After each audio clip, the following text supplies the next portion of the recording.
Ajude os Sussurros do Imaginário a crescer. Ama os audiobooks do canal? Que tal apoiar esse projeto e ajudar a trazer ainda mais histórias incríveis para todos? Contribua com qualquer valor via Pix. Escaneie o QR Code na tela e faça parte dessa jornada literária. Seu apoio nos ajuda a produzir mais e melhor. Cada contribuição mantém viva a magia das histórias e fortalece essa comunidade de apaixonados por literatura. Muito obrigado pelo seu apoio. Bem-vindo aos Sussurros do Imaginário. Nosso canal é totalmente dedicado a audiobooks, proporcionando uma experiência imersiva para todos os amantes de boas histórias. Aqui, você pode relaxar e deixar sua imaginação fluir enquanto escuta os melhores títulos literários. Dica especial: para uma experiência ainda mais completa, recomendamos que você acompanhe o audiobook com o livro físico ou e-book. Dessa forma, você poderá desfrutar tanto da narrativa quanto do texto original, unindo os dois mundos. Pedimos desculpas especialmente aos deficientes visuais por quaisquer falhas que possam ocorrer nos audiobooks, como trechos em outras línguas, pequenos erros de narração ou tradução. Isso acontece porque utilizamos narração sintética para manter a produção dos áudios. Queremos ouvir você. Sugira nos comentários livros que gostaria de ver aqui no canal. Não se esqueça de curtir, comentar e se inscrever para ficar por dentro de todas as novidades. Obrigado por estar conosco e bons sussurros.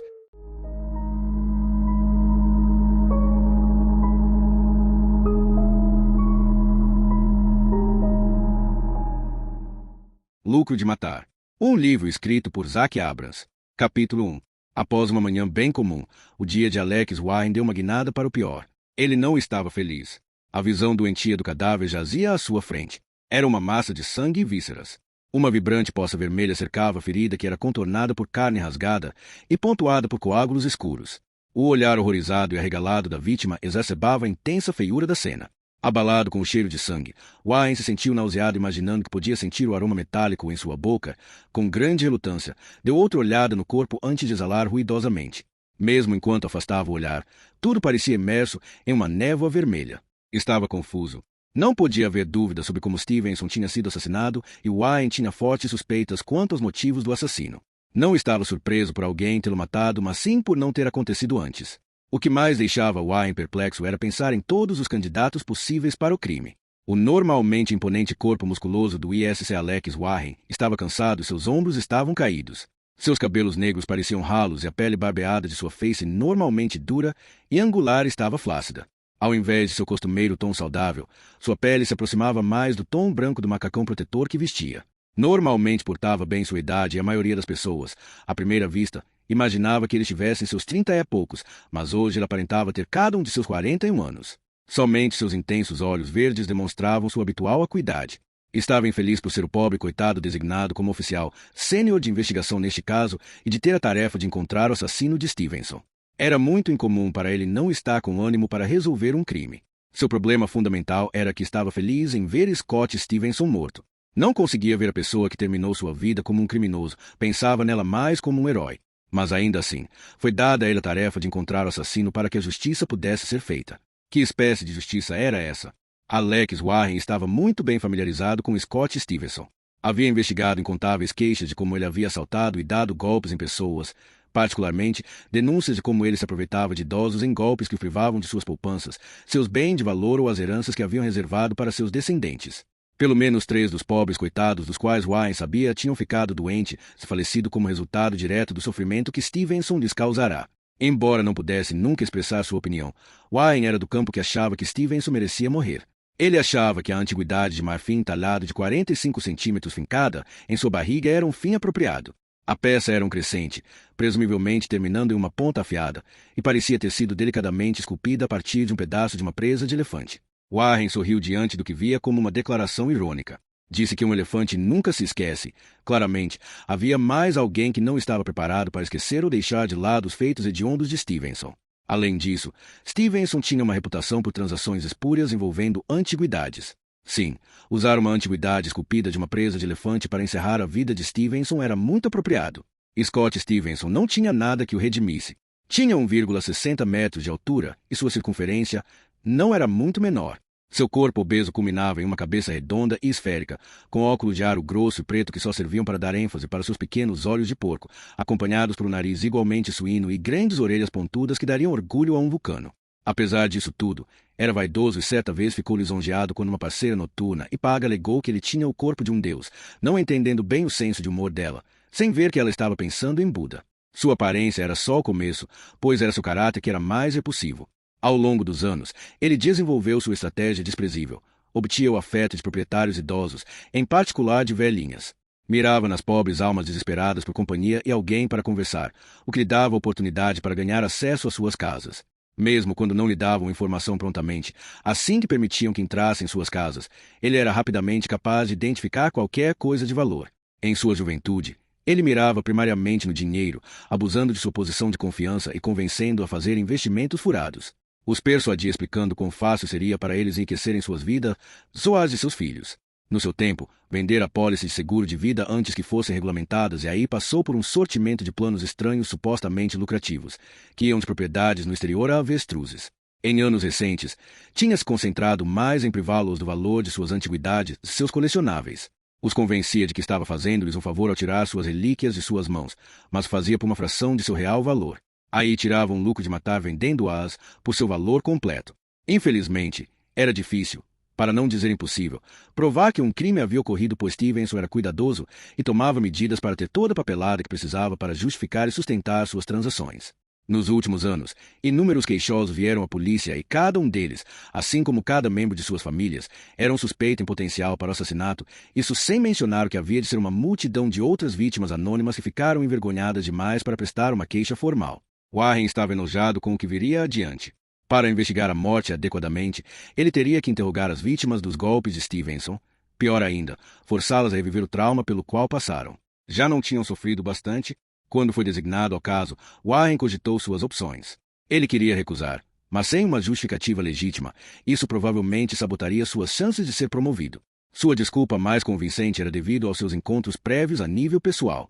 18 meses antes, não muito antes do colapso final de seu casamento e não completamente desassociado deste, a tia idosa de sua esposa Ellen foi vítima dos encantos de Stevenson.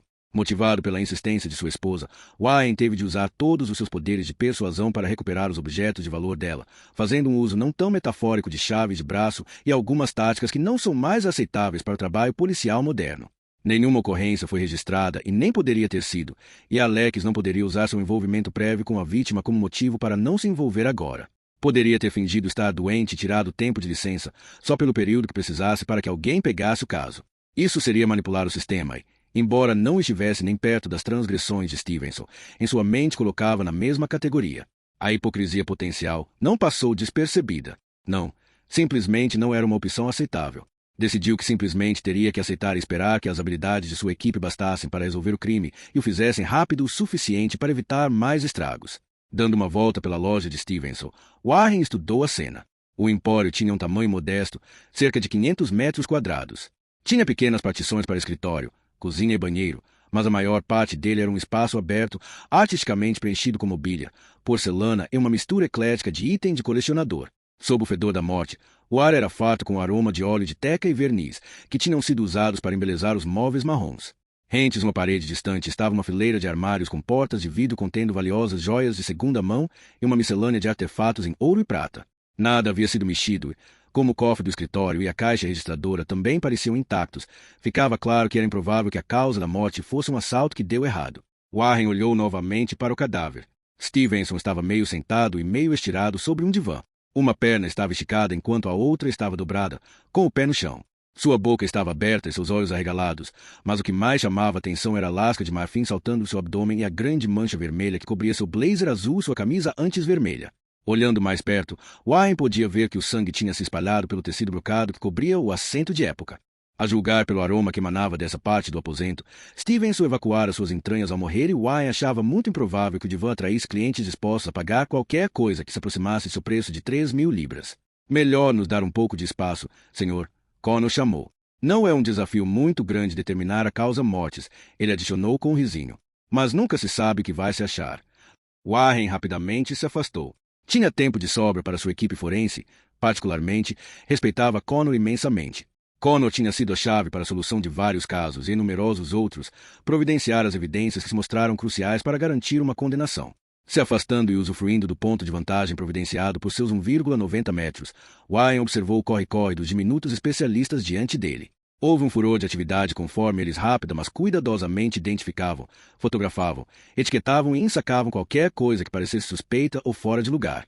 Nenhum deles tinha mais de 1,65 metros, e trajados como estavam em suas túnicas protetoras, e capas brancas nos pés, não conseguia diferenciá-los uns dos outros sem que falassem. Os lembrava dos Umpa-Lumpas de A Fantástica Fábrica de Chocolates. Ok, tá bom, é seu território. Vou deixar tudo isso contigo e seus técnicos, por hora. Esse é um belo entalhe. Olha o quão bem feito ele é. Está falando da presa ou do tronco dele? Eu estava pensando no marfim. Mas agora que falou, o outro talho também foi muito bem feito. Eu tenho um certo interesse por antiguidades e velhas esculturas de marfim podem ser muito valiosas. Tem um monte de coisas novas por aí em que o animal foi caçado ilegalmente, mas essa parece ser uma peça antiga. Se for tiver história, vai ser bem procurada. Pode valer a pena dar uma checada se há algum significado por trás da escolha de arma. Bem notado. Vou dar uma olhada nisso. Quanto tempo acha que vai precisar? Eu quero voltar para checar o sistema de segurança e dar uma olhada nos registros para ver se nos dizem quem ele poderia ter irritado. Nos dê umas 2 horas, 3 no máximo. Aí é tudo seu. Mas leve em conta, ainda teremos que esperar a chegada do examinador médico antes de levar o corpo para o necrotério. Não sei o que foi que aconteceu, pois o velho do FI é normalmente bem mais presente que isso. Se estiver tudo bem, deve receber meu relatório preliminar pela manhã. Estou ansioso por isso, Wai respondeu, caminhando em direção à porta da frente. Ele começou a retirar seu equipamento de proteção enquanto passava pelo vão e ficou aliviado em arfar ante ao ar limpo e gélido, libertando seus pulmões os persistentes odores da morte e do lustramóveis. A loja ficava em uma estreita rua lateral a alguns metros de distância da Great Western Road, na região de Kelvin Bridge, na elegante zona oeste de Glasgow. Como era típico para uma tarde de novembro, o céu estava cinzento com o sol desbotado ocasionalmente, se esgueirando por trás da preponderância das nuvens carregadas. A calçada larga ainda estava molhada e escorregadia, carregando os resquícios da chuva de granizo de manhã cedo, e Alec escambaleava enquanto lutava para ficar de pé e retirar a capa de seus sapatos. Calma aí, chefe, disse a sargento Sandra M. Sekinon. Estava o seguindo e automaticamente ofereceu uma mão para apoiá-lo. Lutando para não cair, Warren precariamente cobria a forma delicada dela. Embora fosse proficiente em artes marciais e fosse capaz de manter o passo sob uma corda bamba, não havia como a bela e pequena forma de Sandra sustentar os 89 quilos de Warren. Incorporando alguns passos de dança que nunca foram tentados em Dança com as Estrelas, ele foi capaz de recuperar seu equilíbrio sem levar os dois para o chão. Sorrindo envergonhado, ele os guiou para o mondeo dela, para usá-lo como um centro de comando improvisado, deixando para trás 2 policiais uniformizados que estavam rindo de seu ato de equilibrismo. Tentando recuperar o controle da situação ao criticar outra pessoa, Warren se virou contra ela. Mas que estado deplorável desse carro! Quando foi a última vez que você limpou ele? Ele exclamou, abrindo caminho em meio a papéis de bala e latas de refrigerante para abrir um espaço limpo para sentar. Desculpa, chefe. É que desde que eu parei de fumar, eu passei a comer para compensar. Eu planejo tirar todo o lixo no fim de semana. Vou acreditar nisso só vendo. De qualquer maneira, vamos aos negócios. Você foi a primeira a chegar. Me conte tudo o que descobriu. Ok. Como sabe, fomos informados por uma ligação para o 999, feita por Stuart Findlay, um rapaz que trabalha na loja. Ele tinha saído para almoçar. Saiu às 1h15 e voltou pouco depois das 2, encontrando a porta trancada. Ele tinha a chave e entrou.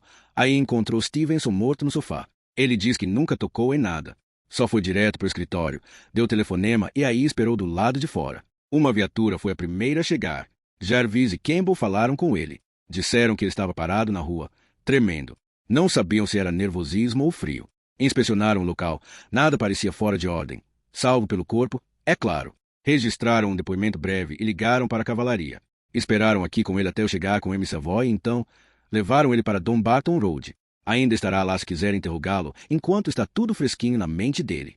Está bem, eu gostaria de fazer isso. Enquanto isso, vamos pensar direito nisso. Se Findlay está contando a verdade, temos uma janela de oportunidade bem pequena, menor do que a equipe forense deve nos dar. A julgar pelo corpo e a arma, não foi nada premeditado. Parece mais um ato impulsivo ou movido por raiva. Isso torna tudo mais difícil para nós. Tem muito sangue, então quem quer que tenha feito isso provavelmente ficou coberto em um bocado. Queremos fazer perguntas o mais cedo possível. Pode obter cópias das gravações de todas as câmeras de circuito fechado na região? Vai levar um tempão para verificar, particularmente por não sabermos pelo que procurar, mas vai nos dar um começo. Se tivermos sorte, a fita de segurança da loja vai nos dar a resposta ou, se falhar nisso, o trabalho forense vai nos dar uma ajuda. Do contrário, estaremos à procura de uma agulha em palheiro. Também vamos ter que ir de porta em porta, ver se alguém viu ou ouviu algo suspeito, alguém coberto de sangue, por exemplo. Eu não tenho muita esperança disso. Essa área é habitada primariamente por estudantes e não tem muitos por aí no meio da tarde, mas vamos pensar positivo. Uma caravana de incidente está a caminho e nós podemos usá-la como base.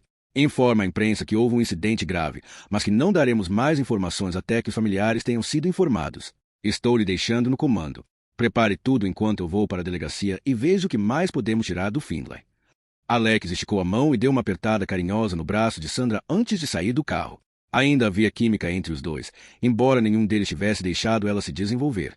Desde que Sandra se juntara à unidade de Alex 2 anos atrás, eles compartilhavam de um gracejo amigável e frequentemente sugestivo. Ano passado, bem na época em que Alex se separara de Ellen, quando ele estava se mudando da casa de família, quase aconteceu. Trocaram um beijo apaixonado e uns amassos na porta dos fundos de um pub antes que Alex se afastasse, percebendo que sua vida já era confuso bastante sem ter que se preocupar com a complexidade de um relacionamento no trabalho. Sandra continuava atraída por Alex, mas não estava chateada com a rejeição. Era uma garota inteligente e tinha entrado para a polícia através de um programa de recrutamento de graduados. Embora fosse baixa, era forte e atlética, com uma silhueta atraente. Tinha cabelos negros como breu em um corte Chanel até a altura mandíbula, emoldurando um rosto bonito de pele levemente bronzeada e imaculada, com feições delicadas e fofas. Embora tivesse agora 29 anos e uma renda boa e estável, ela vivia com os pais em Bishopbriggs. Como era esperta, atraente e moderadamente rica, não lhe faltavam admiradores.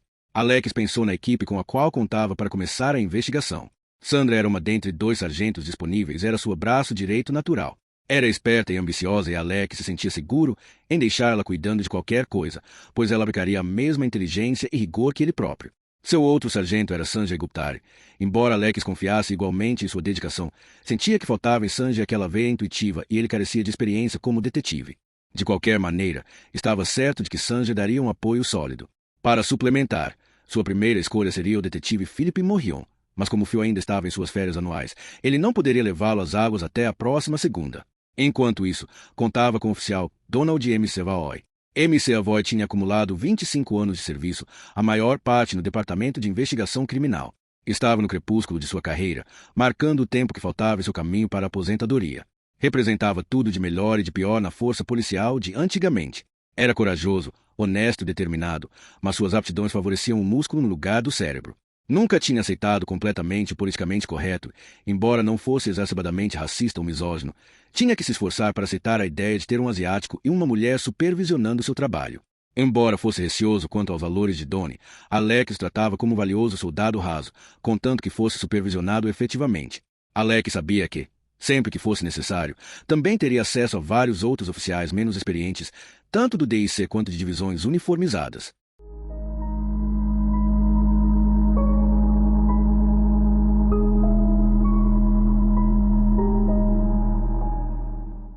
Capítulo 2.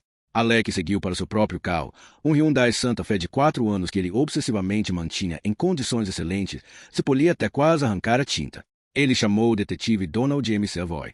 M. Savoy arrastou os pés no caminho para o carro, já que não queria incitar a ira do seu chefe, e cuidadosamente bateu qualquer traço de neve e lama de seus sapatos antes de embarcar no SUV. A viagem era curta, mas o trânsito na Beers Road era pesado. A via era larga e cercada por lojas, cafés e bares, a maioria deles com apartamentos alugados no andar de cima.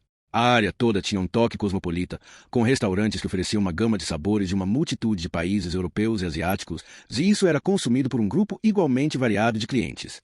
A maior parte das propriedades pelas quais passaram na Beers Road e nas vias adjacentes era bem iluminada e bem mantida. Algumas eram construções recentes, enquanto outras pareciam ter séculos de idade.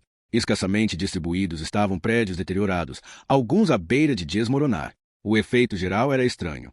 As calçadas estavam repletas de consumidores e estudantes circulando, entrando e saindo das lojas. Tiveram que seguir em ritmo de lesma. Frequentemente, pedestres se espremiam entre os carros parados ou lentos e a viagem parecia levar uma eternidade. Só o engarrafamento na University Avenue lhes comeu quase meia hora. Assim que chegaram, se organizaram para falar de imediato com Findlay. Alex entrou na sala de interrogatório e M. Savoy o seguiu enquanto ligava o equipamento de gravação, tomando nota do horário e dos presentes. A sala era pequena, cerca de 2,5 metros. Era sóbria e contrastava fortemente com a opulência da loja de antiguidades que recentemente deixaram. O teto era coberto de ladrilhos acústicos de poliestireno. Tirando as manchas de café e banha, as paredes eram lisas, pintadas de verde parecidas com a decoração que geralmente se reservava a banheiros públicos em Glasgow. O piso era coberto de linóleo cinzento em um efeito de azulejos. Tinha uma combinação de estilo e idade que, não importava o quão bem esfregada fosse, nunca parecia simples. O único móvel era uma mesa retangular, coberta de melamina, posicionada rente à parede e pregada ao chão. Em cada lado estavam duas cadeiras de plástico com armação de metal, do tipo de empilhar. O equipamento de gravação ficava montado na parede, sobre a mesa. Ainda estava um leve aroma aguado de desinfetante da última vez em que a sala fora limpa, mas este mal conseguia disfarçar o fedor residente de cigarro de CC velho. Embora não fosse mais permitido fumar, a pungência pairava dos anos antes do veto ser introduzido, e isso era piorado com ocasionais brechas de regulamento unidas à carga das roupas e pelos de seus muitos hóspedes. Uma das cadeiras era ocupada por um jovem com a aparência arquetípica de um estudante. Era alto e magricela, com cabelo ruivo até os ombros e uma incongruentemente curta e bem cuidada barba. Seu rosto tinha cicatrizes de acne e óculos de aro fino e dourado cobriam seus olhos cinzentos que combinavam perfeitamente com o piso. Vestia calças azul corduro, uma camisa de brim com colarinho aberto e uma jaqueta folgada cujos bolos tinham se arregaçado por serem preenchidos com garrafas e latas de Coca-Cola. Ele se levantou em um pulo quando Alex entrou na sala. "Posso ir para casa agora?" ele questionou. "Temo que ainda não", respondeu Alex. "Por favor, sente-se. Só precisamos ouvir o que tem para nos contar e da sua assinatura em uma declaração formal." "De novo não", veio a resposta. "Eu já contei tudo 2 vezes, só quero ir para casa." "Você deve estar ciente de que essa é uma situação muito séria. Não pode ficar mais séria do que assassinato. Você encontrou o corpo e temos que descobrir o que exatamente você sabe antes de ir embora." Findlay resignadamente tombou na cadeira. "Mas eu não sei nada. Eu mal voltei e achei o Sr. Stevenson jogado lá, morto. Já disse isso. Temos que fazer isso um passo de cada vez. Por favor, fale ao microfone claramente e vamos tirar isso do caminho o mais rápido que pudermos. Primeiro, para fim de registro, nos diga seu nome completo e seu endereço." Com a voz cansada, Findlay respondeu. "Meu nome é Stuart Findlay e eu moro no flat 212, Avenida Wakefield, número 42. Tenho um share de um apartamento estudantil. Fora do período letivo, eu ainda moro com meus pais. No número 14 da Scan Crescent, Galashiels. Creio que trabalhava para Scott Stevenson na loja dele, Odds and Ends. Há quanto tempo trabalhava lá e o que fazia?" "É só meio período. Eu estudo na Universidade de Glasgow. Sou estudante de História da Arte. Achei que trabalhar em uma loja de antiguidades seria um bom complemento para os meus estudos. O Sr. Stevenson também achava isso. Por isso que ele me deu o emprego. Isso, e porque ele se safa me pagando quase nada." "Então ele não te tratava bem." Findlay ficou um pouco mais animado. "Por Deus, não. Ele me tratava que nem merda. Me contratou como vendedor na loja porque eu sabia um pouco sobre antiguidades e história. Mas tão logo comecei, ele queria que eu fosse um faz-tudo. Me fazia limpar as privadas e tudo mais. Me pagava um salário mínimo, ou nem isso já que me fazia fazer hora extra e não me pagava por isso. Eu sei que não devia falar mal dos mortos, mas o cara era um canalha." "Então vocês não se entendiam bem. Quanto vocês brigaram?" Findlay mordeu o lábio por um segundo antes de responder. "Não brigamos. Ele era um valentão e eu aceitava." "Teve alguma discussão com ele?" "Não. Na verdade, não. Uma vez eu tentei responder e exigir meus direitos, mas ele simplesmente me disse que se eu não gostava, eu podia vazar. Não fazia bem o tipo de gestão de recursos humanos, nem um pouquinho. E eu teria ido, mas não via muita chance de conseguir outro emprego. Não com a minha mão," ele disse, erguendo sua mão esquerda e mostrando que ela era fraca e definhada. "Meu braço foi escaldado quando eu era bebê e nunca cresceu direito. Sem chance de eu conseguir um emprego em um bar ou restaurante do jeito que ela é. Por isso que eu fiquei feliz em aceitar o emprego com Stevenson, mesmo com a ninharia que ele me pagava. Ele sabia que eu não tinha escolha e tirou vantagem disso. Trabalha lá há muito tempo. Deve ter os 8 meses que eu comecei. Era primavera. No começo era só um trampo de sábado, mas durante o verão, quando eu não estava longe, eu recebi horas extras, ficou mais perto de um emprego integral. Quando as aulas voltaram, ele queria que eu continuasse a trabalhar em mais dias, mas eu tinha que encaixar isso com as minhas aulas, ou matar elas às vezes. Ele até me pediu para faltar nas provas uma vez. Nas quintas, eu não tenho aulas, mas às vezes tenho uma tutoria. Eu devia ter tido uma hoje às 12 horas, e eu pretendia tirar minha folga de almoço nessa hora. Mas Stevenson disse que precisava que eu ficasse até depois da 1. Disse que alguém viria para ver ele pela 1 e deixaria eu ir assim que ele estivesse lá para cuidar das coisas. Então que horas foi que você saiu? Deve ter sido por volta de 1h10. A visita dele havia chegado. Não, ele me expulsou antes dele chegar. Não havia mais ninguém na loja. Você disse dele? Eu não sei bem. Só estou chutando que fosse um homem. Alguma coisa fora do comum aconteceu pela manhã. Não. Mal teve uma alma na loja e o telefone também estava calado. Está ciente de alguma briga do Sr. Stevenson ou de algum inimigo que ele tenha feito recentemente? O Sr. Stevenson parecia incomodar um monte de gente.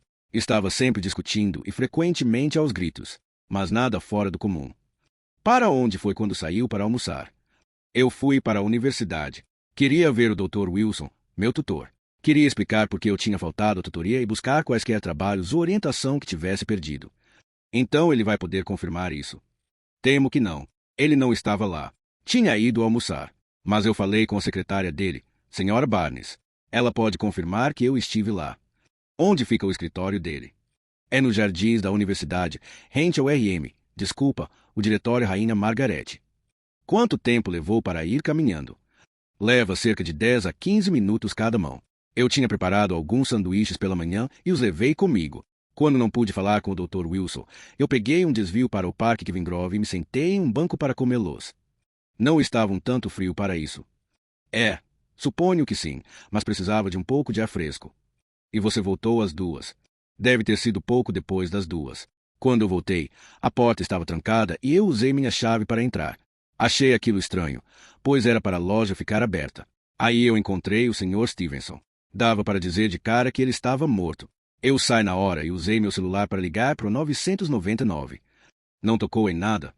Não, acho que não. Só saí na hora. Ok, por hora isso é tudo. Sente-se na sala de espera enquanto digitamos seu depoimento para que assine. Aí pode ir para casa. É muito importante que não conte os detalhes do assassinato para ninguém e não pode falar com a imprensa por hora. Não quero vazamentos ou saberei quem procurar. Alex adicionou ameaçadoramente. Deixe suas chaves da loja conosco e nós te contactaremos. Se lembrar de mais alguma coisa, nos conte. Aqui está meu cartão. Assim que Findlay partiu, Alex pediu a opinião de M. Savoy. Ele parecia bem sincero, acho. Se ele foi para a universidade durante a folga de almoço, não vejo como teria muito tempo para aprontar qualquer coisa. Mas dito isso, não engula a história dele sobre ter almoçado no parque. Ele claramente não gostava do Stevenson, mas duvido que tivesse escolhões para fazer qualquer coisa a respeito. A julgar pelo corpo, alguém precisaria das 2 mãos ou teria que ser forte pra cacete para esfaquear ele do jeito que foi feito. Como Findlay não tem uso das 2 mãos, não consigo ver ele como culpado. Acho que ele pode ter alguma informação que não está nos dando. Basicamente o que eu estou pensando. Alex respondeu. Isso, e ele disse que chamou 999 pelo celular, mas antes a Sandra me disse que ele afirmou ter ligado do escritório. Eu não pressionei ele quanto a isso agora. Queria antes checar o que realmente acontecerá. Ok. O próximo passo é verificar o carro e a casa do Stevenson. Ver se isso nos dá alguma pista. Ele estava com as chaves. Não sei, chefe. Não verifiquei. Talvez a Sandra tenha procurado. Vou dar um toque para ela. MC Avoy apertou o botão de descagem rápida e estava conectado em segundos. Embora ouvisse apenas um lado da conversa, Alex não tinha que usar seus dotes de detetive para seguir o fio da meada. Oi, Sandra. Você pegou as chaves do Stevenson? Não. Elas estavam no escritório ou no defunto. No escritório, não. Não queria tocar no corpo até que o Connor tivesse terminado. Vai pedir para ele procurar nos bolsos. Ai, eu espero. Você está com as chaves do carro, da loja, e elas já foram checadas em busca de digitais. Então podemos ficar com elas, mas não tem chaves de casa. Isso é estranho. Certo. Você verifica o carro. É um Beamer Série 5, se me lembro bem. Nós vamos para a casa. Não. Espera. O chefe está dizendo que nós vamos verificar o carro e ver se as chaves de casa não estão lá. Estaremos aí em alguns minutos, talvez menos pelo jeito que ele dirige. Se MC Avoy tentasse uma carreira como vidente ao invés de policial, sua família nunca teria pão na mesa.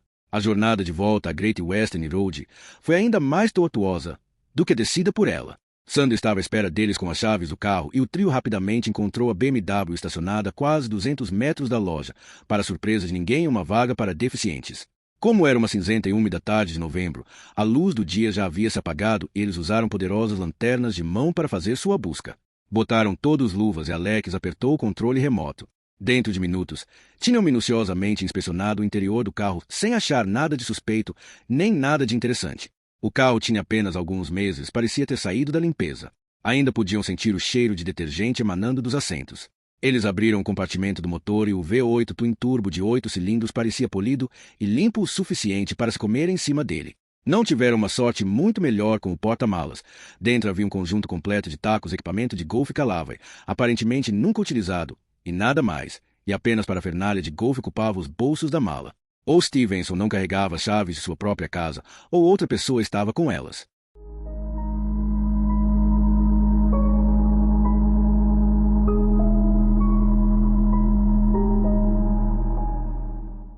Capítulo 3.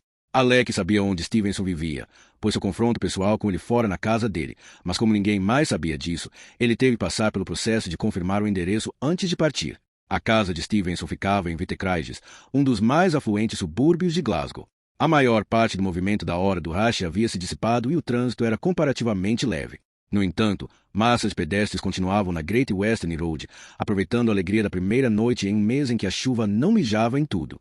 O estilo boêmio da zona oeste de Glasgow significava que muitas lojas ficavam abertas até tarde e isso era complementado pela abundância de restaurantes, cafés e bares buscando atrair o comércio noturno. Alex virou para a direita rumo a Charing Cross e teve sorte de não ser retido por sua profusão de faróis antes de entrar no desvio que levava à rodovia M8, subindo na Kingston Bridge para atravessar o rio Clyde. Depois de passar reto pela primeira saída, ele desviou para a faixa do meio e optou pela M77 quando as rodovias se separaram. Embora essa altura já estivesse aberta há muitos anos, Alex se maravilhou com quanto tempo essa nova via lhe poupava quando viajava para fora da cidade, rumo à zona sul ou a Ayrshire.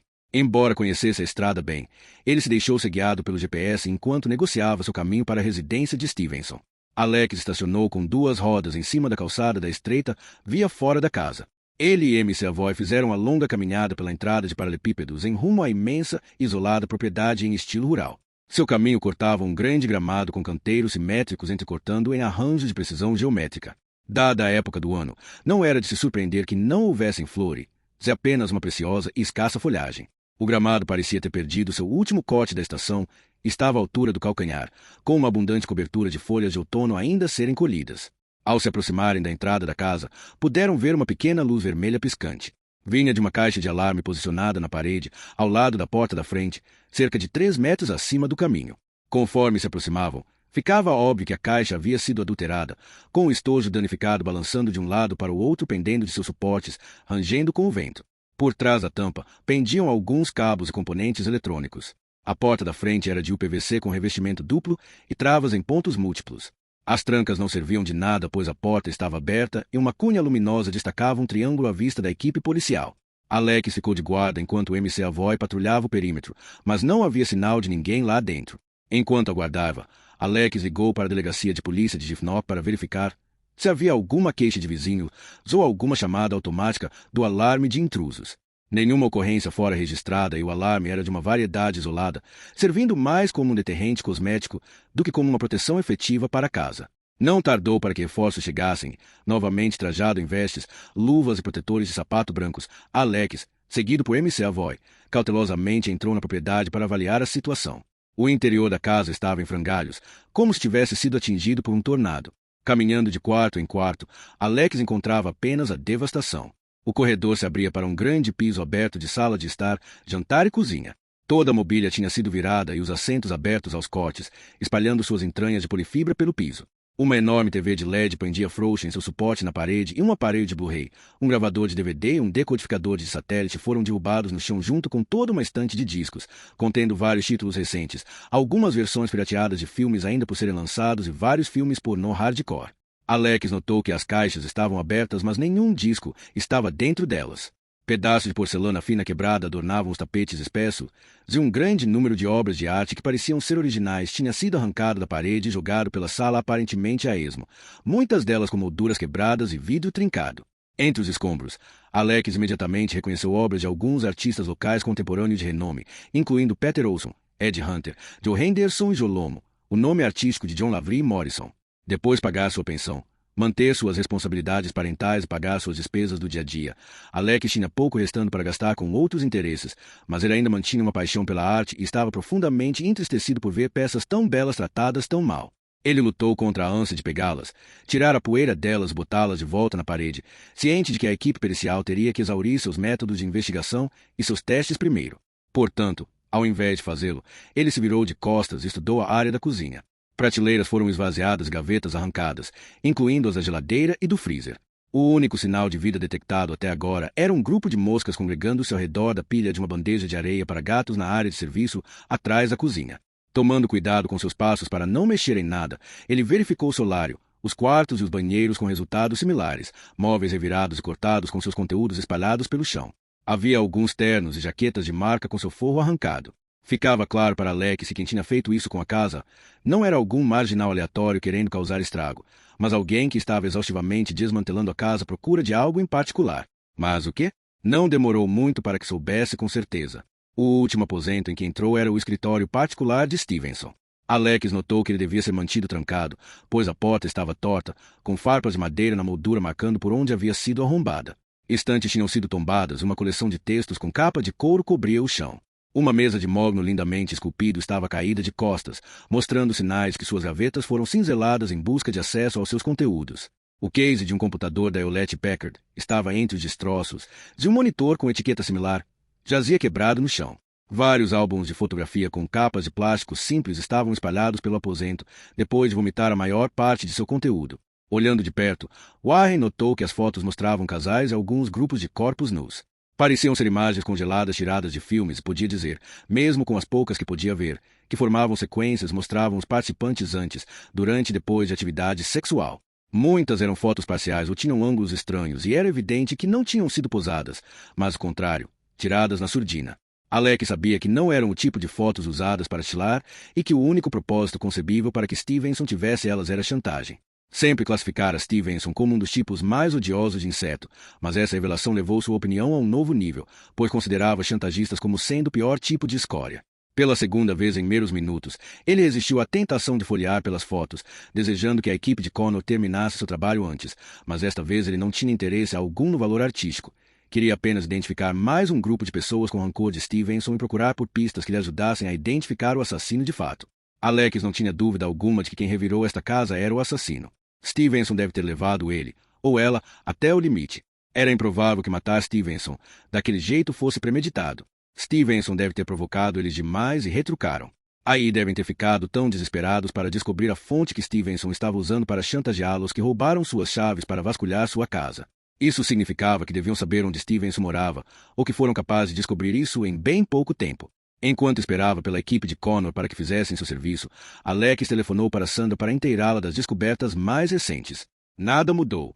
Ainda precisa fazer o mesmo serviço, mas graças às fotos, acho que o assassino tem mais chance de ser uma vítima de chantagem do que alguém que foi ludibriado por Stevenson. Então podemos pegar leve naquela direção. A única coisa boa que consigo ver é que talvez algumas das vítimas dos golpes dele não tenham que ser torturadas mais do que já foram. Como vai o progresso aí? Eu fiz uma requisição de todas as gravações de circuito fechado na área e elas devem ser entregues amanhã cedo. Designei equipes para irem de porta em porta e temos a unidade móvel de incidentes armada diante da loja. Quer que eu faça mais alguma coisa? Não, você fez bem. Eu vou esperar aqui até que eu tenha acesso para dar uma olhada direito e coletar tudo que precisarmos para investigar. Aí vou para casa. Gostaria de falar contigo na van de incidente amanhã cedo e daremos continuidade de lá. Espera um minuto. Verifique os parentes próximos e quaisquer familiares, amigos e contatos conhecidos. Assim, amanhã de manhã, podemos ateiçar correndo. Alex e MC-avó esperaram no carro até terem acesso livre à casa. O interlúdio seco não durou e uma chuva pesada com neve caía. Alex ligou o carro para aquecê-los um pouco e pôs os limpadores de para-brisa no intermitente com o desembaçador dianteiro no máximo para que pudessem ter alguma visibilidade, dado que a condensação pesada nublara todas as outras janelas. Assim que foram admitidos, eles conduziram uma lenta e cuidadosa busca por qualquer objeto de interesse. Ergueram tapetes procurando por um cofre, mas não havia nenhum. Coletaram e encaixotaram todas as fotos e qualquer documento relacionado a contas de banco e investimentos, sem prestar muita atenção no conteúdo. Policiais uniformizados foram designados para questionar os vizinhos e aí, depois das 10 da noite, com as temperaturas caindo e um lençol branco se formando sobre o gramado e as calçadas, eles saíram da casa. Warren pegou um desvio de 6 quilômetros para deixar MC-avó em casa, em Crowfoot, um cottage flat em uma propriedade na zona sul de Glasgow. Aí se achou para voltar ao seu próprio flat. Warren também morava na zona sul. Alugava um apartamento de 2 quartos em Shawlands, no primeiro andar de um tradicional cortiço de arenito vermelho construído há mais de um século atrás. Embora precisasse de pouco espaço, ele mantinha a propriedade maior para as raras ocasiões em que podia ter seus filhos passando a noite com ele. O apartamento em si era composto por um corredor de entrada, uma grande cozinha e sala de jantar, uma sala de estar de 4,8 metros por 4,5 metros com janelas panorâmicas, que se viravam para um pequeno parque particular, e 2 quartos espaçosos, um com uma cama de casal e outro com 2 camas individuais. Todos os aposentos tinham tetos altos, a quase 3 metros, e eram bem arejados e bem iluminados. A mobília era adequada, porém minimalista, e tinha sido providenciada em grande parte pelo senhorio. A única posse de valor de Alex era uma pintura em aquarela que tinha encomendado do artista Brian Lard. Retratava seus 2 meninos quando tinham 2 e 4 anos, retratados em dias mais felizes quando tiraram férias em família na Espanha. Alex tinha providenciado uma foto para Brian e ele fez uma reprodução memoravelmente detalhada. Alex tinha o privilégio de conhecer Brian há anos, pois o tio de Alex tinha sido colega dele na escola. Apesar de receber comissões da realeza e do almirantado, Brian agora vivia a muito clichêsada e frugal vida de um artista em flat em uma cidade costeira, em uma pequena ilha, no estuário do Clyde, a cerca de 64 quilômetros de Glasgow. Alex estava cansado com os esforços do dia e só queria dormir um pouco, portanto foi direto para a cama. No entanto, por mais que tentasse, o sono lhe escapava. Se virava e se revirava. A cada vez que chegava perto de cochilar, imagens de Stevenson estirado no divã voltavam para assombrá-lo. Se levantou e fez uma bebida quente com leite, Horlicks, mas não ajudou. Ele ergueu a caixa de fotos que tirara da casa de Stevenson e as folheou, mas estava cansado demais para estudá-las direito. Tudo que absorveu realmente foi a abundância de corpos nus se consumindo em uma variedade de atos sexuais. Notando o contexto, sua reação foi mais de pena do que de estímulo. Ele tombou na cama novamente e tentou dormir, mas já era bem depois das 3 da manhã antes que conseguisse dormir um sono revolto e seu alarme estava programado para as 7.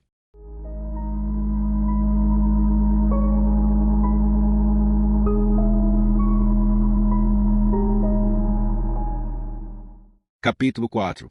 Wayne superou o desafio providenciado por uma chuva gélida carregada por ventos moderados, alguns minutos antes das 8, com olhos cansados e os braços carregados por uma grande caixa de papelão cheia de fotos. Ele cambaleou para dentro da caravana de incidente para encontrar Sandra. Ela era a única outra pessoa a já estar lá, trabalhando em uma pilha de relatórios de campo que já tinham chegado. Com um grande baque, ele deixou seu fardo cair sobre uma mesa vazia e se estirou em uma cadeira.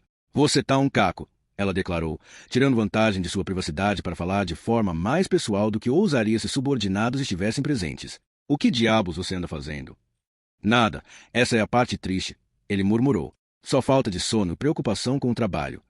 Alex a fitou com sua vista cansada e lhe ocorreu que Sandra parecia particularmente atraente nesta manhã. Ela parecia radiante e descansada. Suas bochechas estavam rosadas, seus profundos olhos castanhos cintilavam e ele podia ver que seus fartos cabelos negros tinham sido recém-lavados, mostrando ao máximo o corte estilo Vidal Sassoon, e o aroma fragrante e refrescante do shampoo dela veio em sua direção. Ela vestia uma elegante blusa branca de colarinho aberto e uma saia preta e justa que parava alguns centímetros acima de seus joelhos. De pé como estava perto de sua mesa, curvada sobre os documentos, Alex era agraciado com a agradável vista de sua silhueta atlética e curvilínea. Como era o regulamento em serviço, ela não usava joias e tinha pouca ou nenhuma maquiagem, mas o visual puro e imaculado parecia simplesmente aumentar sua beleza.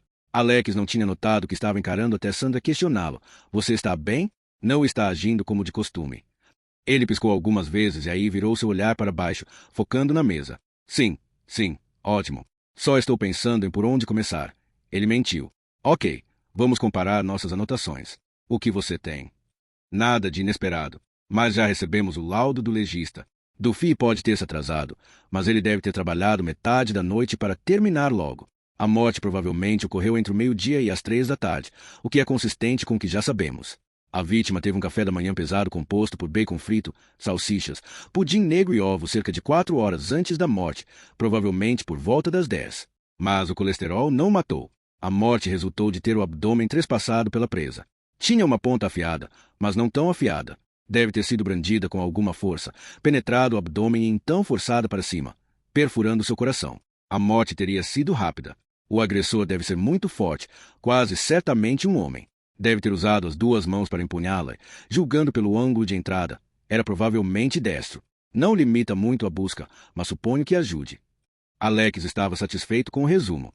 Ele assentia enquanto ela falava, fazendo um registro mental de cada dado enquanto planejava ler o laudo completo mais tarde em busca de quaisquer detalhes menores que poderiam ser úteis. Próximo, tivemos um telefonema do Connor. Ele prometeu entregar o relatório hoje de manhã, mas isso foi antes de você o chamar para Vitecraiges. Então ele não pode entregar. Ele espera ter relatórios preliminares dos 2 incidentes pelo começo da tarde. Alex assentiu novamente e tentou conter uma carranca. Próximo, as perguntas de porta em porta. Até agora, um completo nada. Ninguém viu nada. Ninguém ouviu nada. Nadinha. E isso em ambos os locais. Você previu isso. Ainda temos algumas portas para visitar, mas eu não estou esperançosa. Ninguém foi informado dos detalhes do que aconteceu e ouvimos várias queixas sobre Stevenson. Mas é só isso. Tudo documentado, ela adicionou, apontando para a pilha de arquivos em pastas de cartolina. Ainda estou esperando pelas gravações de segurança e pedi o mesmo das proximidades da casa. Seriam achados se rastreássemos um carro nas 2 localidades, mas não há nada que diga que não pode haver dúzias, seria como procurar uma agulha em um palheiro. Eu designei Fitzpatrick para cuidar disso quando as gravações chegarem. Ele não é tão aguçado assim no cara a cara, mas tem um bom olho para detalhes, então a tarefa combina bem com ele. Mas só para constar, talvez tenhamos que pagar algumas doses de aspirina e uma visita às Pexavês para um par de óculos novo para compensá-lo. Finalmente, eu investiguei a família do Stevenson. Ele foi casado, mas não teve filhos e sua felicidade acabou há cerca de 15 anos quando a ex foi para Londres. Ainda não temos mais detalhes sobre ela. O pai morreu 5 anos atrás e a mãe está em uma casa de repouso, não muito longe de onde ele mora, ou devo dizer morava. Se chama Eastwood House e fica pouco depois de Eastwood Hall. Ele tem uma irmã, alguns anos mais velha que ele. Ela se mudou para o sul eras atrás. É casada com um cara chamado Grant Nelson. Ele trabalha como contador e eles moram em Bristol. Eles têm 2 filhos adolescentes. Certo, eu quero falar pessoalmente com a mãe. Quero descobrir o que ela pode nos contar. Mas é melhor te levar comigo. Ligue para eles com antecedência para ver se o lugar pode ter uma enfermeira presente, pois não sabemos como ela vai processar a notícia. Arranje para que a polícia local visite a irmã. Podemos deixar o MC Avoy no comando da caravana e de olho nas coisas enquanto estamos longe. Alex indicou a caixa. Podemos começar nossa própria fábrica de pornografia com o que está aqui. Temos que prestar muita atenção nisso. Vendo o sorriso de Sandra, ele adicionou: Não, sério, mas não foi capaz de continuar sem sorrir. Parece que o nosso Sr. Stevenson foi um menino muito levado. Pelo que parece, andava chantageando muita gente. Eu só dei uma folheada rápida, mas parece ter muitas vítimas. Suponho que tivesse um quarto grampeado com câmeras e arranjava para que alguns profissionais do sexo, homens e mulheres, trouxessem seus parceiros para lá. Todas as fotos parecem ser no mesmo apartamento e ao menos uma das garotas está em várias fotos com parceiros diferentes. Alguns fetichistas, entre eles. A julgar por como as encontramos, o assassino já as viu e retirou qualquer uma que o incriminasse. Não achamos muito dinheiro na casa, embora isso possa ter sido levado junto com as fotos, e não tinha nenhum cofre. Tenho todos os registros bancários do Stevenson, ao menos os que pude encontrar, e teremos que estudar esses. Chantagem geralmente é um negócio em dinheiro vivo, então creio que Stevenson tenha dinheiro em algum lugar. Talvez até tenha cópias das fotos, e se pudermos encontrá-las, então talvez achemos nosso assassino. É difícil resolver um crime quando parece não ter pista nenhuma a seguir, mas é ainda pior quando é como esse, em que se tem demais. Por onde, em nome do Senhor, vamos começar? Vamos manter religião fora dessa. É a única complicação que não temos. Agora, aos negócios. Eis o que precisamos para começar. Queremos botar o Fitzpatrick para trabalhar nos vídeos. Queremos alguém para processar as finanças. Podemos ver se podemos pegar um dos especialistas emprestados para cuidar disso. Temos que ver o que o pessoal do Connor pode nos oferecer e descobrir se o nerd de informática deles foi capaz de resgatar alguma coisa dos computadores sobre o sistema de segurança. Eu quero alguma outra pessoa fazendo uma pesquisa sobre os negócios do Stevenson. Pode ser feita em conjunto com as finanças. Descubra se alguma coisa bate. Conhece o procedimento. Vou trancar essas fotos por hora, pois eu quero que você e MC Avoy trabalhemos juntos nelas. Quero que processemos elas com cuidado, catalogando-as com base em quem está nelas fazendo o que. Quero descobrir quem são as putas e ver se reconhecemos algum rosto. Só os rostos. Sandra respondeu com um sorriso largo. Bem lembrado. Ele respondeu severamente, sem morder a isca. Podem ter tatuagens ou outras coisas que os distingam. Muitas coisas, pelo que você disse. Eu não vi nenhuma ainda. Ela continuou com um beiço fingido, sem se abater. Alex não conseguiu mais segurar o riso e ambos gargalharam loucamente, sendo interrompidos quando o MC Avoy entrou na cabine. Parece que eu estou perdendo toda a diversão. Ele murmurou com uma expressão soturna, o que só fez com que Sandra risse ainda mais. A atitude insócia de MC Avoy combinava com sua aparência. Seu terno cinza amarrotado complementava seus desarrumados cabelos grisalhos, sua pele pálida privada de sol. Nem um pouco, Alex respondeu. Mas pensando nisso, qual parte de manhã cedo você não entendeu? Desculpa, Chefe, a patroa precisava do carro hoje para um compromisso no hospital e atravessar a cidade de ônibus demorou mais do que eu esperava. Certo, vamos andando. Eis o plano. Alex disse e repetiu o que tinha em mente como sendo prioridades, terminando com uma instrução para que se reencontrassem no final da manhã e levassem as fotos para a delegacia na Pitt Street, onde poderiam processá-las com privacidade e o benefício da infraestrutura tecnológica que não era completamente acessível da cabine. Pelas 9h30, tudo havia sido preparado. O pessoal designado para cada uma das tarefas e Alex e Sandra partiram rumo a Chillicothe pela mesma rota que Alex tomara na noite anterior. Vendo a placa para a casa de repouso no último segundo, Alex fez uma curva fechada para tirar o Hyundai da estrada movimentada e encontrou a única vaga grande bastante para o seu utilitário junto ao micro-ônibus do asilo. Parou por um momento e olhou à sua volta. O edifício tinha uma forma em comum e parecia em grande parte relativamente novo. A área central tinha 3 andares e era em estilo rústico com tijolos vermelhos. À direita, o prédio era mais baixo, com grandes janelas. Pelas janelas ele podia ver que o interior era decorado com mesas de jantar e cadeiras, em arranjo de 4 lugares com um vaso de flores. Mais adiante ficava uma cozinha e o que parecia ser uma área de estoque. A área central tinha um grande conservatório bem iluminado anexo à frente do prédio. Toda a parte dianteira era de vidro e Alex conseguia ver estantes e várias poltronas, cadeiras grandes e fofas com armação de bambu. À esquerda do conservatório, uma marquise se estendia do que devia ser o prédio original, uma estrutura de 2 andares feita de arenito amarelo. No canto distante, as pedras eram mais arredondadas e formavam uma torre em estilo medieval. Alex tinha uma sensação desconfortável quanto ao lugar e não conseguia pensar no motivo. Aí ele se lembrou. Bem pouco depois de ter entrado para a força, quando ainda era um recruta, ele respondeu um terrível acidente em algum lugar muito perto daqui. Foi em 1990, um helicóptero Bell Jet Ranger tinha sido alugado pela polícia. Uma súbita e pesada tempestade de neve começara e o motor da aeronave falhou devido à neve bloqueando a passagem de ar. O helicóptero estava voando baixo, mas caiu de uma altura de 21 metros e colidiu com um bloco de apartamentos. Um policial morreu após ser arremessado para fora pelo impacto e outros sofreram ferimentos graves. O incidente continuava vivido nas lembranças de Alex e ele estremeceu só de pensar. O que foi? Chefe? Não vamos entrar. As palavras de Sandra invadiram sua lembrança. Vamos então. Ele respondeu, abrindo o cinto de segurança. Em passos largos, ele foi em direção à porta para apertar a campainha. Dentro de instantes, uma recepcionista deixou eles entrar. Depois de verificar seus mandados, ela os guiou para uma salinha lateral e os apresentou a uma enfermeira. Eu sou Irene. Entendo que vieram ver a senhora Stevenson e que tem más notícias para ela. Sim, temo que esteja certa. O filho dela foi assassinado e viemos informá-la. Seria bom que estivesse com ela enquanto falamos com ela.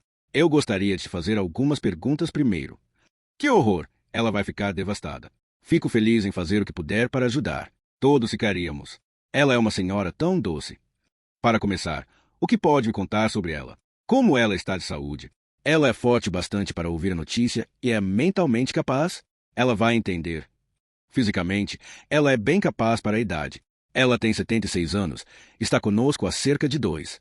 Os joelhos têm problemas de artrite e ela não consegue se locomover sem um andador ou uma cadeira de rodas.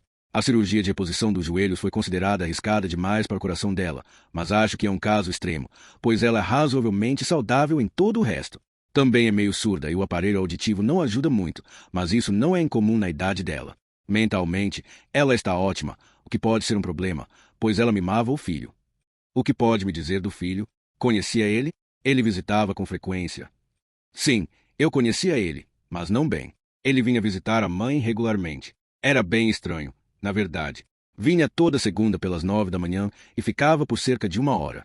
Aí ele voltava mais tarde no mesmo dia. Geralmente por volta das 3 ficava por meia hora. Era a mesma coisa toda semana, com precisão. Dava para contar com as visitas dele. Sandra e Alex trocaram olhares confusos antes que Irene continuasse.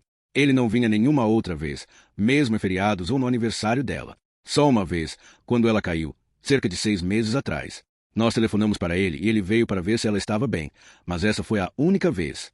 Qualquer outra visita era numa segunda-feira, no mesmo horário toda semana. Fora isso, ele sempre mantinha dinheiro na conta da mãe para que ela pudesse comprar jornais e ir no cabeleireiro toda semana. Pode me dizer mais alguma coisa sobre ele? Não, na verdade não. Eu não devia falar mal dos mortos, mas eu não gostava muito dele. Não sei o que era. Ele tinha esse olhar que te deixava desconfortável. A senhora Stevenson recebia outras visitas. Não. A filha dela, da Inglaterra, vinha de vez em quando com a família, talvez 1 ou 2 vezes por ano, mas só isso. A filha também telefona. Não muito, 1 ou 2 vezes por mês, acho. Mas alguém telefona. Sim, acho que tem um primo na Austrália, mas é só umas 2 vezes por ano. Obrigado. Isso ajuda bastante. Agora, poderia me levar até a senhora Stevenson? Tem algum lugar onde poderíamos falar com privacidade? Sim, é claro. Eu vou levá-los para o conservatório, e aí levou a senhora Stevenson para falar com vocês. Irene os guiou por um corredor cheio de portas, meio como um hotel. Cada porta tinha uma placa com o nome do lado de fora. Passaram por um conjunto de portas duplas rumo a uma sala de descanso muito espaçosa, iluminada e aberta. Grandes cadeiras com apoio de mão estavam dispostas junto a uma parede em 2 grandes retângulos, com cadeiras de cada retângulo viradas para grandes TVs de LCD. O mesmo programa passava em ambas as telas. Também tinha uma grande gaiola em um canto da sala com um periquito de cores fortes espiando para qualquer um que o visse. Só um punhado dos residentes parecia assistir à TV, pois os outros estavam lendo, conversando ou dormindo em suas cadeiras. Alex ficou agradavelmente surpreso ao ver que todos os residentes que via estavam bem vestidos, pareciam limpos e recebiam bons cuidados. Alguns cuidadores estavam na sala, tratando das necessidades dos residentes. Como há pouco havia visto teledocumentários sobre as condições deploráveis de algumas casas de repouso que tinham sido investigadas, Alex foi confortado pela ideia de que podiam ser exemplos extremos ou incomuns. O layout dos 2 retângulos de cadeiras criava um corredor improvisado pelo qual Irene os guiou e abriu a porta para o conservatório. Ela os pediu para que sentassem no sofá e disse que iria buscar a senhora Stevenson.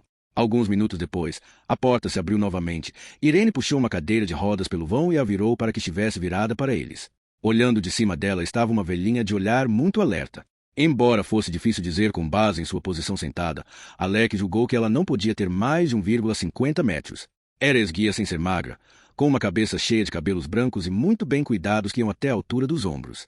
Um par de grandes óculos com armação de casco de tartaruga parcialmente obscureciam sua face redonda e contente, que tinha pele surpreendentemente sem rugas.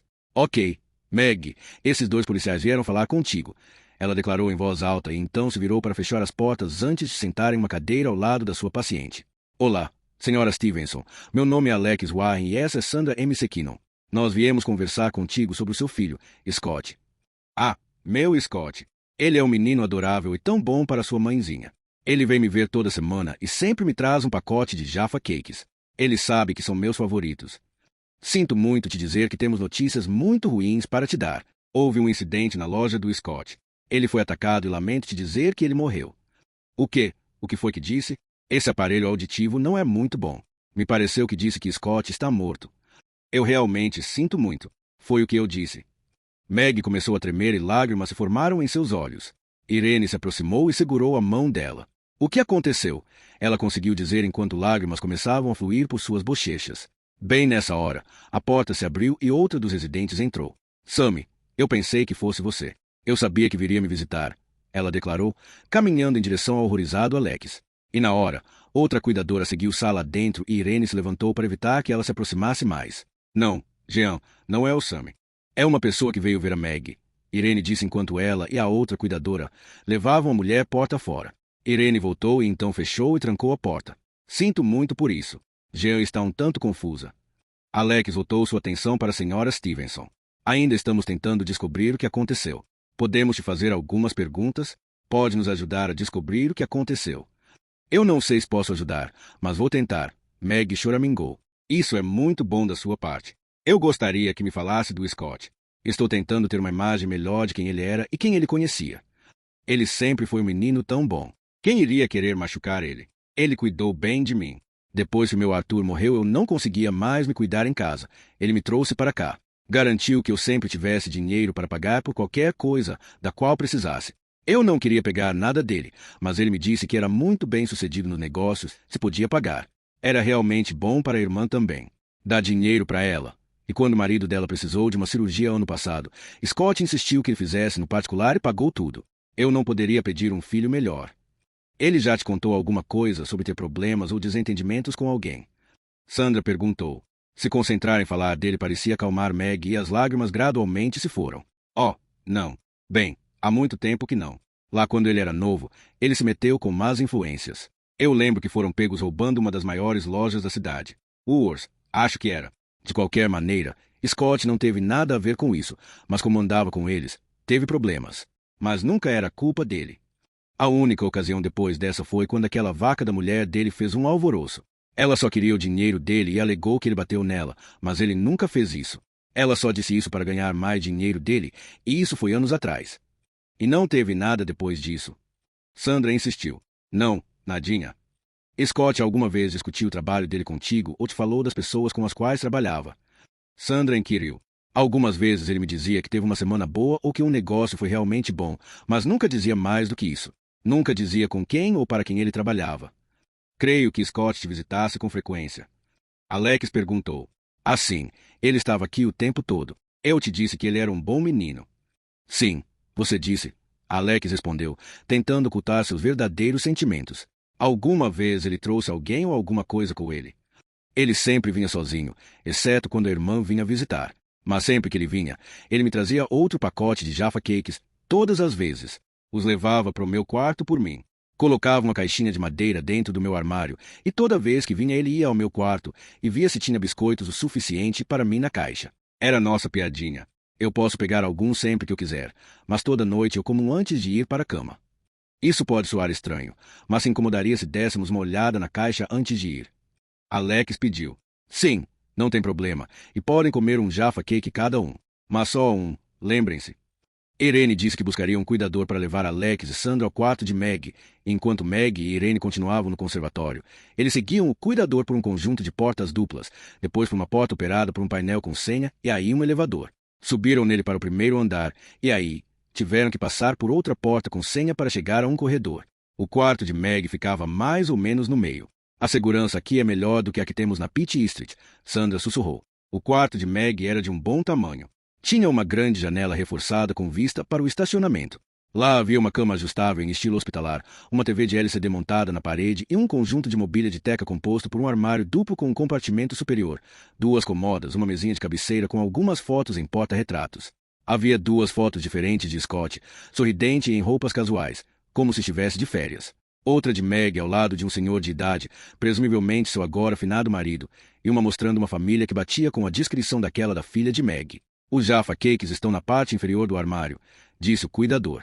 Alex abriu o armário e afastou algumas peças de roupa penduradas procurando pela grande caixa de madeira. Ele a puxou para fora e tirou a tampa.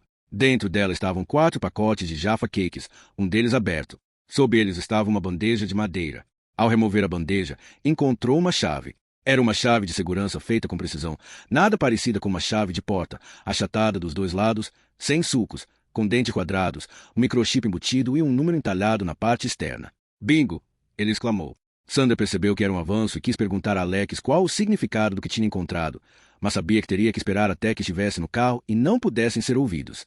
Eles desceram as escadas e questionaram Meg sobre a chave, mas ela não fazia ideia do que era ou como foi parar lá. Ela alegremente deu permissão para que levassem a chave, esperando que pudesse ajudar a polícia a resolver o mistério quanto ao que faria Scott terminar morto.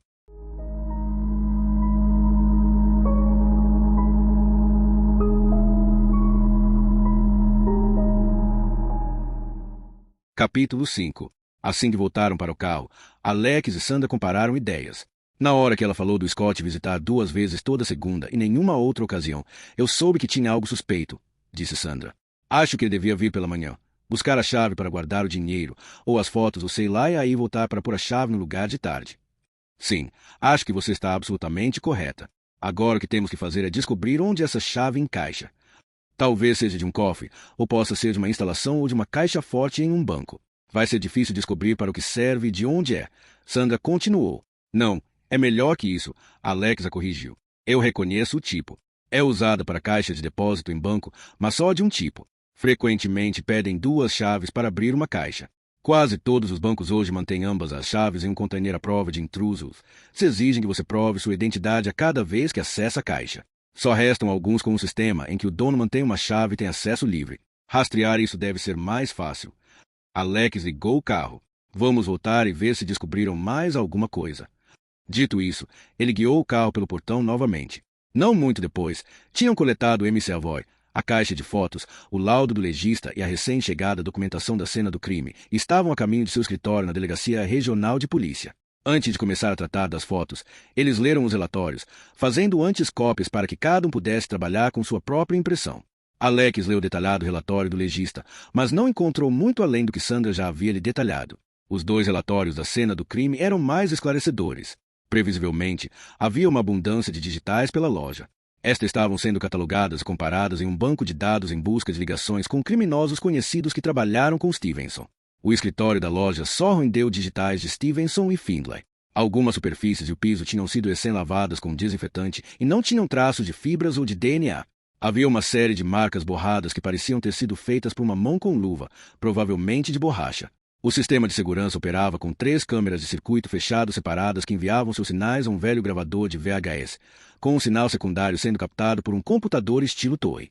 Não havia fita na máquina, embora houvessem caixas etiquetadas para cada dia da semana ao lado dela. A caixa de quinta-feira estava vazia e a fita não pode ser encontrada, então certamente o assassino a teria removido. O computador também havia sido adulterado. Foi executado um programa para deletar todos os arquivos e formatar todos os discos, mas como se isso não fosse o bastante, a máquina também fora aberta e seu disco rígido removido. Não havia sinal da porta dos fundos ter sido usada e nenhuma pegada do lado de fora. A porta da frente não havia sido adulterada e não havia sinal de sangue nela ou perto da mesma. Tinha uma tranca Yale em estilo barril que só podia ser trancada pelo lado de fora. Havia um monte de sangue derramado e espalhado sobre e ao redor do corpo. Nas proximidades dele estavam algumas pegadas ensanguentadas, mas só lá. 1 ou 2 pegadas eram reconhecíveis e eram consistentes com o estilo particular de Brogg da Clark, tamanho 43.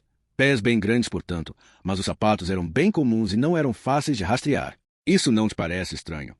Sandra perguntou. O crime mostra todos os sinais de ter sido um ato de fúria, no calor do momento, sem premeditação, mas o assassino obviamente sabia como acobertá-lo e encontrou o que precisava achar para fazê-lo ou trouxe consigo. Ele devia saber um bocado sobre procedimentos policiais, e não só o que se aprende vendo CSI. Sabia usar um computador. Tinha ou encontrou as ferramentas para abri-lo. Ele tinha ou encontrou luvas e desinfetante.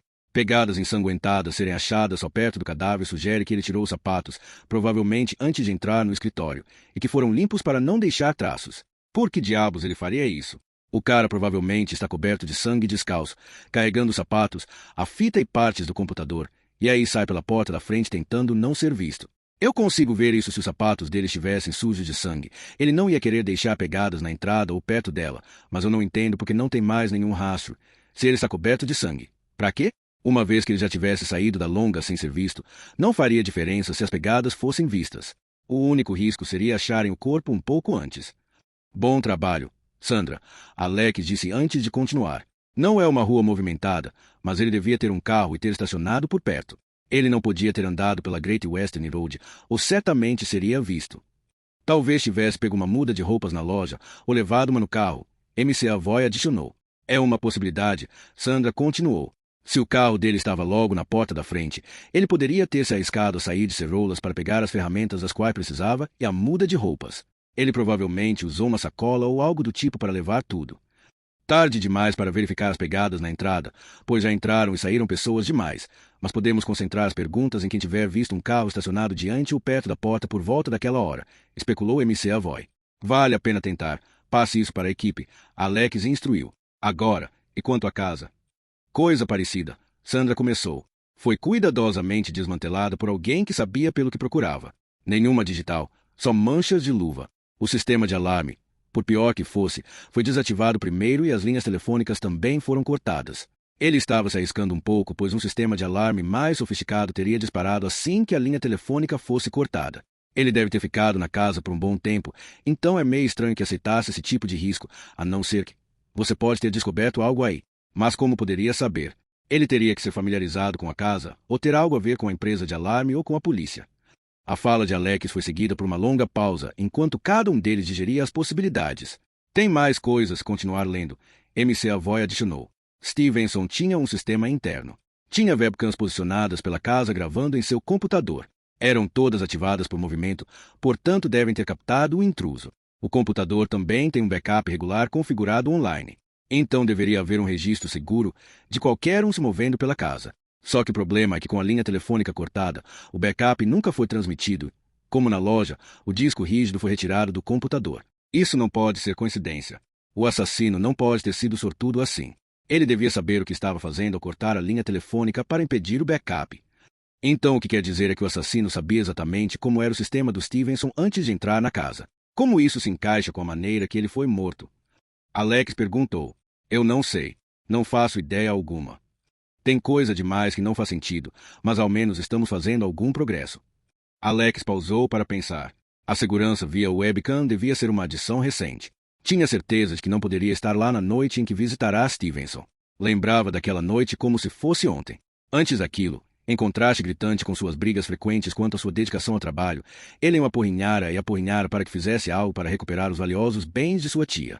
Lembrava das dolorosas acusações, perguntando qual era o sentido de ser casada com um policial workaholic quando ele não conseguia proteger sua própria família. Seu relacionamento andava trepidando havia algum tempo e ele se convencera de que trabalharia para salvá-lo. Irresponsavelmente, ele pesquisou onde Stevenson morava e fez uma visitinha a ele durante a madrugada. Lembrou de Stevenson abrindo a porta em seus pijamas listrados, deixando Alex fascinado, pensando em como ele se parecia com uma caricatura de um detento. Mas foi aí que a graça parou. Ele assertivamente se convidou para dentro de casa e sugeriu que Stevenson talvez quisesse fazer a coisa certa.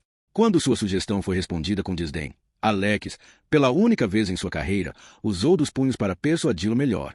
Se afastara de Stevenson com aquilo que viera buscar, junto com dedos calejados e um remoso profundo. Alex tinha certeza de que Stevenson não poderia ter esse sistema de vigilância na época. Se tivesse, seria inconcebível que Stevenson não tivesse usado e ele teria sido um dos alvos de suas chantagens.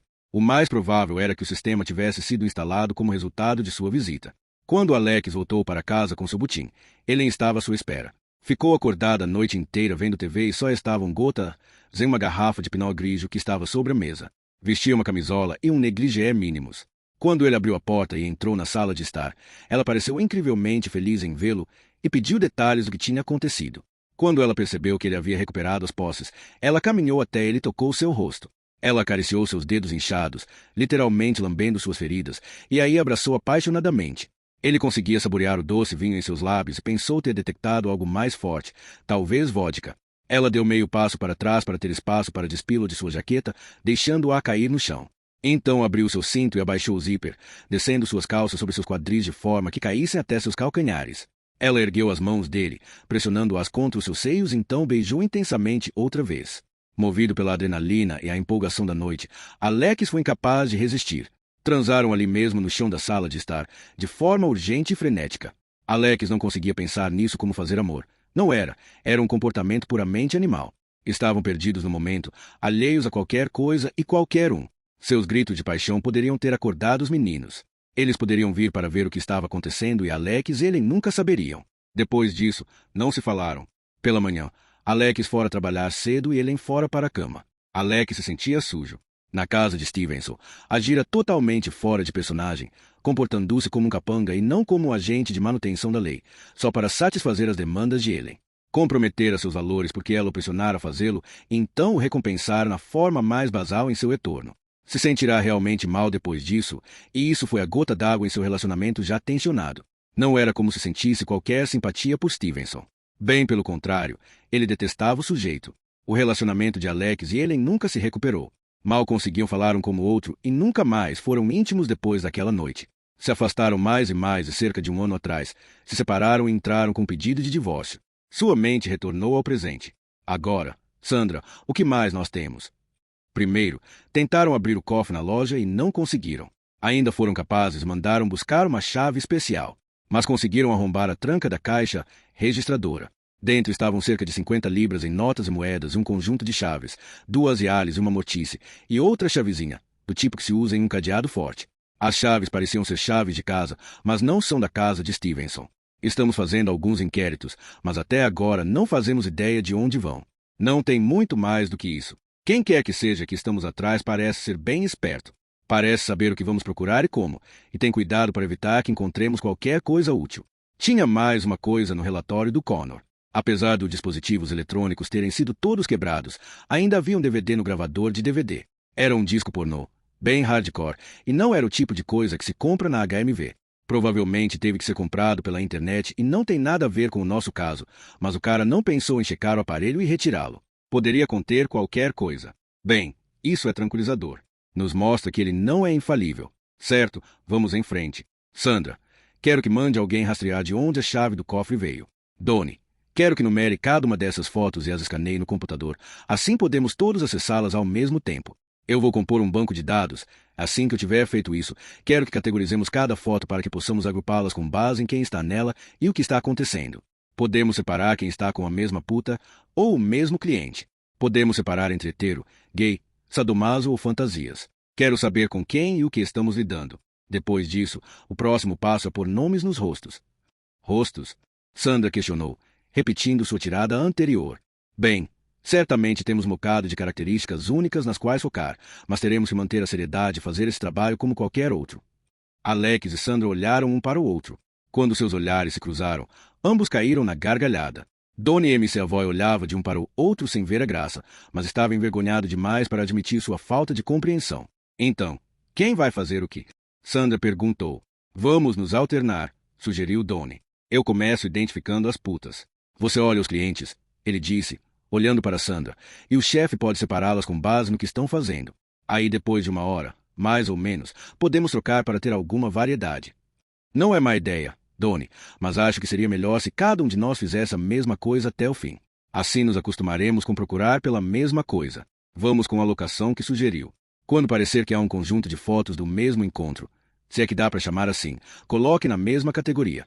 Agora, se não tiverem mais perguntas, vamos começar. Qualquer coisa, podem me perguntar enquanto trabalhamos. Assim que as fotos foram escaneadas, eles as analisaram, de forma cuidadosa e diligente. Uma hora depois, tiraram uma folga para tomar café e então voltaram a fazer o mesmo por mais uma hora. Trocaram várias tiradas entre si, o que ajudava a aliviar a tensão. Donnie começou, perguntando se já deram uma olhada na número 22. Eu não sabia que isso era possível. Sandra respondeu, acho que você errou na sua numeração. 69 nunca deveria ser assim. Alex também contribuiu. Olhem para 173.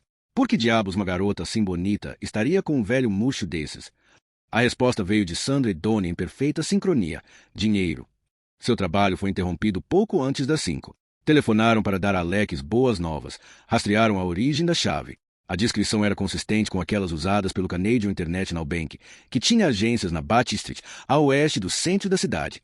Além disso, o número entalhado na chave estava em uma das sequências usadas pelo banco. Não havia muitos bancos que ainda usassem as velhas chaves com um único microchip embutido, mas alguns clientes preferiam um sistema mais simples, particularmente por manterem suas chaves e não terem que revelar sua identidade sempre que queriam ter acesso. Infelizmente, o banco já estava fechado ao público para o fim de semana e nenhum funcionário com autoridade o suficiente estava disponível para ajudá-los. O gerente estivera em Londres a semana toda para uma conferência e não voltaria para Glasgow até domingo à noite, enquanto o caixa sênior já tinha saído e não pôde ser rastreado. Haviam agendado um encontro para segunda de manhã cedo e o banco confirmou que o gerente ficaria disponível para dar qualquer ajuda que precisassem e ele tivesse permissão para dar. Alex tomou nota da condição e, só para garantir, requisitou um mandado de busca e apreensão, dando a ele acesso restrito à caixa. Provavelmente seria desnecessário, mas Alex queria se precaver contra qualquer relutância em cooperar ou qualquer pedantismo do gerente do banco quanto à burocracia. Também queria evitar a possibilidade de um advogado inteligente desestabilizar casos futuros alegando que informação fora obtida de forma imprópria. Como era fim de semana, levaria tempo para ter autoridade para isso, e podia muito bem ser segunda antes de estarem prontos para sair. Então, embora não houvessem funcionários responsáveis no banco, eles não tinham realmente perdido tempo. Continuaram em sua tarefa por mais umas 2 horas. Pelas 7h15, tinham terminado as 3 listas e o banco de dados estava concluído e populado.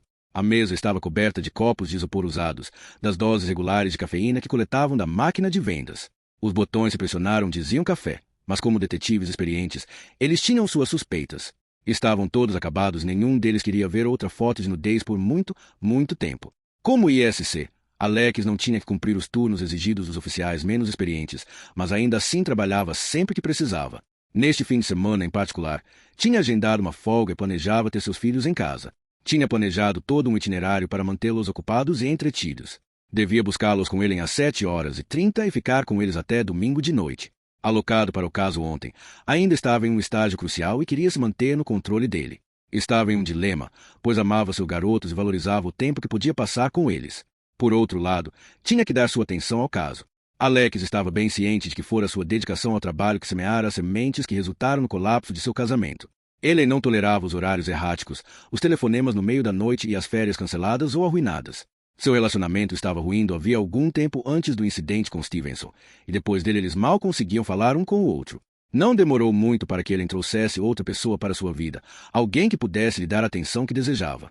A princípio, Alex ficará zangado, querendo matar ambos por sua traição e infidelidade. O divórcio não foi agradável e Ellen obteve custódia dos filhos, com direito de visita regulares para Alex, podendo ter Craig e Andrew com ele por um fim de semana por mês. Aí se acostumaram com uma relação em que cada um tolerava as necessidades do outro pelo bem dos meninos. Com o tempo, Alex veio a perceber o quão difícil fora para Ellen e como ele quase certamente a afastara ao priorizar seu trabalho. A raiva tinha saído de sua briga e eles tentavam cooperar, quase sendo amigáveis, para minimizar as complicações para os meninos. Este fim de semana era para ele, Craig e Andrew. Não podia abrir mão disso, mas como um compromisso, aceitou que teria que carregar seu celular consigo onde fosse e telefonar periodicamente.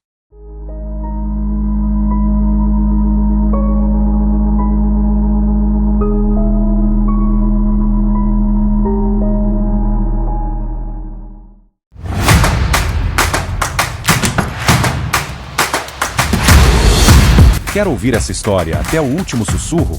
O audiobook completo está te esperando no nosso grupo VIP no Telegram. Um espaço feito para quem não apenas escuta, mas vive cada palavra. Acesse agora o link no comentário fixado e junte-se aos ouvintes que caminham lado a lado com as narrativas mais envolventes antes de todo mundo. Te vejo lá, no lugar onde as histórias não têm pressa para acabar.